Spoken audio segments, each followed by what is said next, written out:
तो जाहिर है कि जो मिला है अगर मुझे, तो मैं तो इसको बड़ा सम्मान मानता हूँ और इसका क्रेडिट मैं देता हूँ अपने कलाकारों को जिनके साथ मैंने काम किया है, अपने गुरुओं को जिनसे मैंने सीखा है, और सबसे बड़ा क्रेडिट है मेरी CDRI को, क्योंकि CDRI में रह करके मैंने साइंस और थिएटर ऑलमोस्ट मैंने पैरेलल किया है दोनों, जिसको कहते हैं दो नाव की सवारी मैंने की है।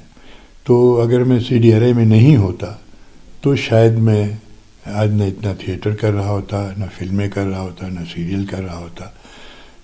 लेकिन उसमें भी एडवांटेज मुझे ये रहा कि मेरे साथी इतने अच्छे थे कि साइंस में भी कभी मैंने कॉम्प्रोमाइज़ नहीं किया कि थिएटर की वजह से मैं अपना काम नेगलेक्ट करूं, या क्योंकि आप जानते हैं science is also very demanding, research particularly जो है, तो वहाँ भी मैं अपनी ड्यूटी करता था और यहाँ भी करता था। थोड़ा टाइम मैनेजमेंट की बात थी and that I used to do इस वजह से।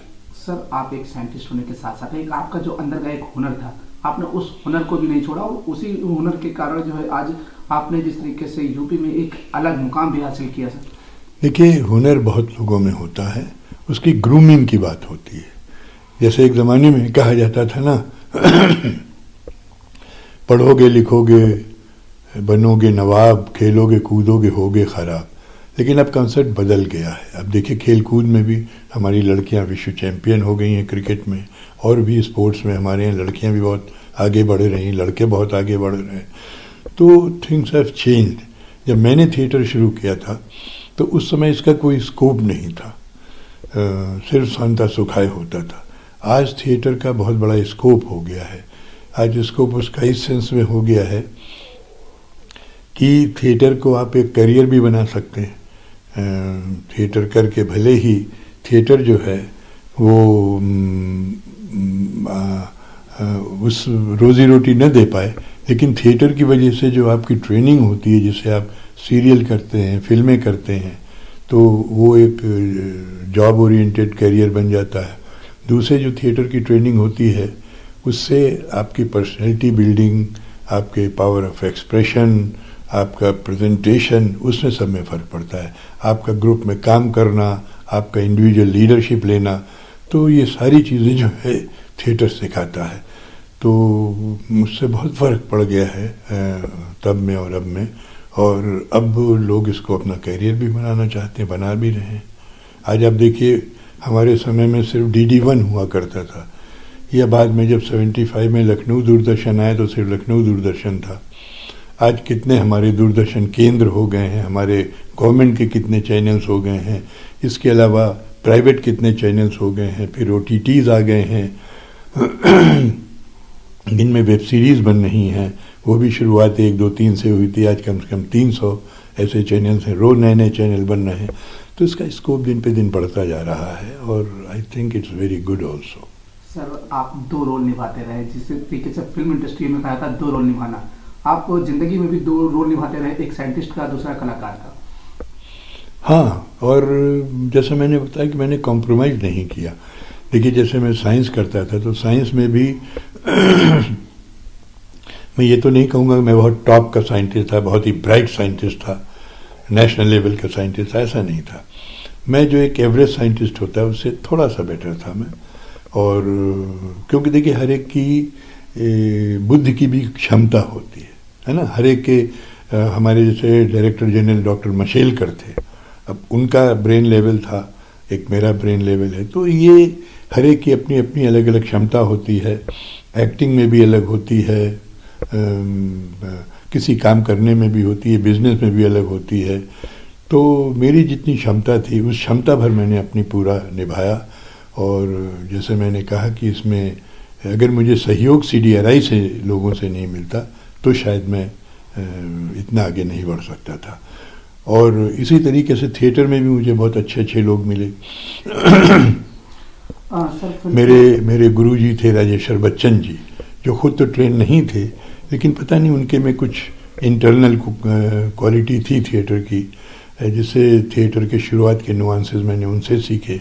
फिर बाद में मुझे बहुत अच्छे अच्छे गुरु मिले थिएटर के, राज बिसारिया साहब मिले हमारे लखनऊ के, उर्मिल कुमार थपलियाल मिले, सूर्य मोहन कुलश्रेष्ठ मिले, ये ललित सिंह पोखरिया ये लखनऊ के हैं, इसके अलावा हमें जो नेशनल लेवल पे बाबा कारंथ जी थे, बंसी कौल थे, रंजीत कपूर हैं, इन सब के साथ मुझे काम करने का मौका मिला।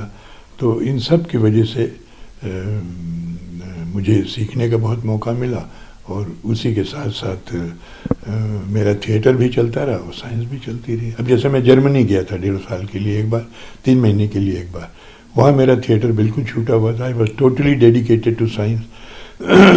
और यहाँ भी जैसे मेरे मान लिए एक्सपेरिमेंट्स मुझे लगाने हैं और कभी मेरे दिन के एक्सपेरिमेंट में व्यवधान आ रहा है तो मैं ऐसे प्लान करता था कि मैं रात में जाकर के काम करता था लैब में।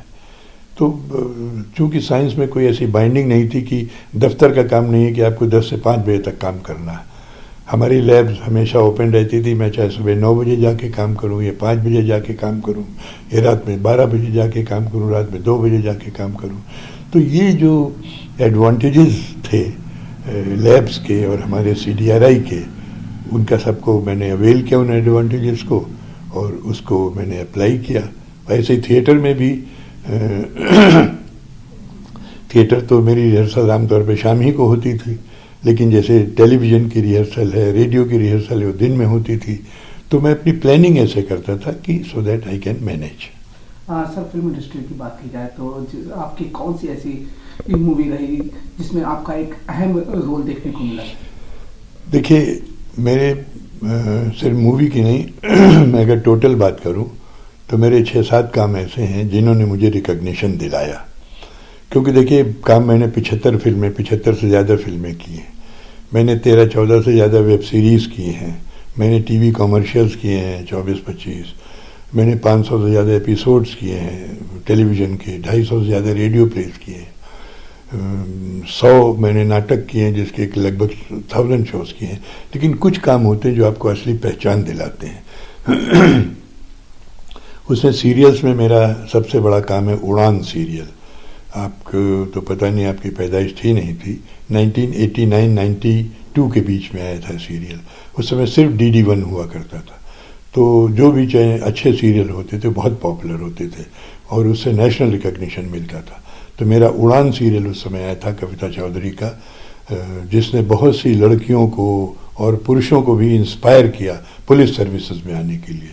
अभी आपने पेपर में पढ़ा होगा, एक कोई लेडी पुलिस ऑफिसर है IPS, उसने बहुत से बच्चों को सेव किया जो रेलवे स्टेशन वगैरह पे जो बेचारे घूमा करते हैं, किडनैप हो जाते हैं। उसने लिखा, अभी मेरा ख्याल 4-5 दिन पहले की बात है, न्यूज़पेपर में आया था कि उसने कहा कि मैं उड़ान सीरियल से इंस्पायर होकर के मैं पुलिस में आई थी। ऐसे ही मैं वहाँ शूटिंग कर रहा था, यहाँ पर एक यूनिवर्सिटी है म्यूज़िक की, मैं नाम भूल रहा हूँ इस समय। तो वहाँ जब मैं शूट कर रहा था तो SP लड़की थी, जो SP एक लेडी थी वहाँ की। जब उसने सुना मैं आया हूँ तो मुझसे ख़ास मिलने के लिए आई कि सर मैं आपका सीरियल देख के उड़ान से इंस्पायर हुई थी, that's why I have come to see you. तो ये जो चीज़, तो उड़ान से मुझे नेशनल रिकॉग्निशन मिला सबसे पहले। उसके बाद मेरी फिल्म इशकज़ादे आई 2012 में। वो फिल्म मेरी बहुत पॉपुलर हुई और इत्तेफाक से as the God was by my side, मुझे उसमें एक अच्छा रोल मिला, एक नेगेटिव कैरेक्टर पॉलिटिशियन का। उसकी वजह से मुझे बहुत पहचान मिली। उसकी वजह से मुझे बॉम्बे बुलाया गया। देखिए, किसी को बॉम्बे बुलाता नहीं है काम करने के लिए, बट आई वॉज लकी। लोग बॉम्बे जाते हैं, स्ट्रगल करते हैं, लेकिन चूंकि मैं बुलाया गया था इसलिए मेरे साथ स्ट्रगल नहीं रही। तो वो इशकज़ादे फिल्म मेरे कैरियर की बहुत इम्पोर्टेंट रही। फिर मैंने मुक्ति भवन फिल्म की है, जो कि सेल्वेशन के कॉन्सेप्ट के ऊपर है। ये बनारस में शूट हुई थी, मुक्तिधाम वहाँ पर है, उसी के कॉन्सेप्ट भी थी। लोग जब लगता है कि हमारा समय आ गया है तो लोग वहाँ पर जा कर के अपना समय बिताते हैं ताकि उनको सीधे स्वर्ग मिले। वो मेरी फिल्म बहुत पॉपुलर हुई। उसको आप सोचिए 30 इंटरनेशनल अवार्ड्स मिले 3 नेशनल अवार्ड्स मिले और वो 150 दिन जापान में चली, 50 से ज़्यादा कंट्रीज़ में दिखाई गई। ऑस्ट्रिया में उसको स्टैंडिंग ओवेशन मिला 10 मिनट का। तो वो फिल्म मेरी बहुत अच्छी रही। यहाँ हमारे नरेश सक्सेना जी हैं, बहुत मशहूर कवि हैं, उन्होंने एक फ़िल्म लिखी थी और डायरेक्ट भी की थी, संबंध वो एनवायरनमेंट पे थी, 92 की बात है, उसमें उसको नेशनल अवार्ड मिला था। उसमें मेरा एक रोल जंगल ठेकेदार का था, वो बहुत अप्रिशिएट किया गया। इसी तरीके से आश्रम जो मेरी वेब सीरीज़ है प्रकाश झा जी ने जो बनाई है वो बहुत पॉपुलर हुई। मैंने एक रेणुका शाहने के साथ एक शॉर्ट फिल्म की है आठवण के नाम से जो अल्जाइमर पे है, वो बहुत ज़्यादा पॉपुलर हुई। मेरे कुछ प्लेज बहुत पॉपुलर हुए, जैसे पंछी जा पंछिया प्ले जिस पे फिल्म गरम मसाला बनी थी, वो मैं 76 से करता था, उसके मैंने 400 से ज़्यादा शो किए। यहूदी की लड़की मेरा प्ले बहुत पॉपुलर हुआ। अभी आखिरी वसंत मेरा प्ले है, उसके मैं अभी 3 साल पहले मैंने उसको शुरू किया था और मेरा ख्याल उसके 24-25 शोज हम लोग कर चुके हैं। अभी मेरा एक लेटेस्ट प्ले है डैडी, उसके मैंने शो लखनऊ में किए, उसका भारत रंग महोत्सव में शो होने जा रहा। तो ये मेरे कुछ अच्छे काम हैं जिसने मुझे असली पहचान दी। बाकी काम तो जैसे मैंने बताया मैंने बहुत सारे किए हैं।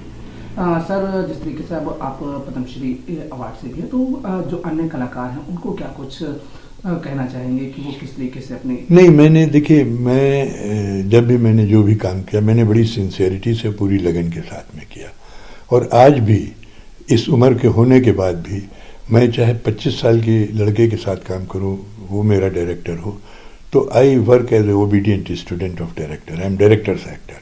अभी जैसे मेरी फिल्म ये जो थी 2017 की मुक्ति भवन, उसको एक 25 साल के लड़के ने डायरेक्ट किया था, सुभाषिष भूटियानी ने, न्यूयॉर्क से वो वहाँ के फिल्म इंस्टीट्यूट से ट्रेनिंग लेकर के आया था।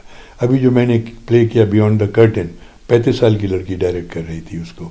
तो मेरा कहना ये है कि आप काम करिए तो एक तो अच्छे डायरेक्टर के साथ काम करिए, क्योंकि जैसे बैडमिंटन में होता है, अगर आपका अच्छा ट्रेनर नहीं है, आपकी स्टेपिंग गलत होगी तो फिर ज़िंदगी भर आप उसको सही नहीं कर सकते। तो अच्छे डायरेक्टर्स के साथ काम करिए, मेहनत से करिए और रिहर्सल को पूरी तन्मयता के साथ, पूरे डेडिकेशन के साथ अटेंड करिए। तो आई एम श्योर अगर आप में टैलेंट है और उसकी ग्रूमिंग अच्छी होगी तो आप अच्छा काम कर सकते हैं। आपको सर बहुत बहुत शुभकामनाएं जिस तरीके से पद्मश्री अवार्ड को लेकर के। Thank you.